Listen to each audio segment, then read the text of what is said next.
আন্দোলন সংগ্রাম করলাম, এটাকে আপনারা ফেলে দিবেন? সংস্কার ও নির্বাচন ইস্যুতে হাসিনা সরকার পতনের পরপরই মুখোমুখি অবস্থানে বিভিন্ন রাজনৈতিক দল। দেশের অন্যতম বড় রাজনৈতিক দল বিএনপি ও তার জোটসঙ্গীরা দ্রুত নির্বাচনের দাবিতে সরব হলেও জামায়াত কিংবা ছাত্রদের নতুন দল এনসিপিকে জোর দিতে দেখা যায় সংস্কারকে ঘিরে।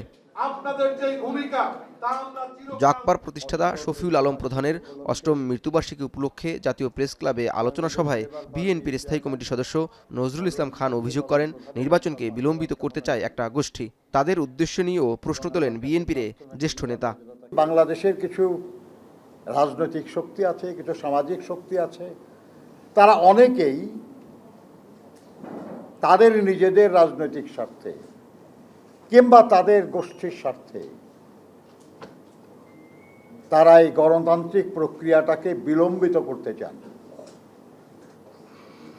নানা কায়দায়, নানা কৌশলে।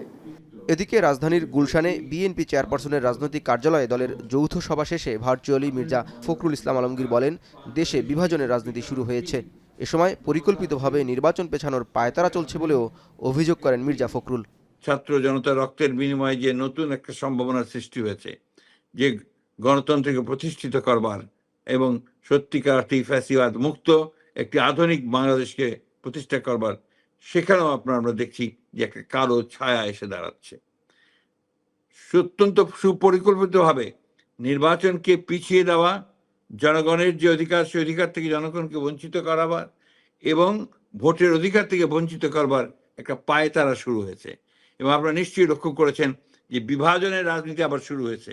নির্বাচন বানচাল, দেশ বিরোধী চক্রান্ত রুখে দিতে বিএনপির সকল পর্যায়ের নেতাকর্মীদের সতর্ক থাকার আহ্বান জানান বিএনপি নেতারা।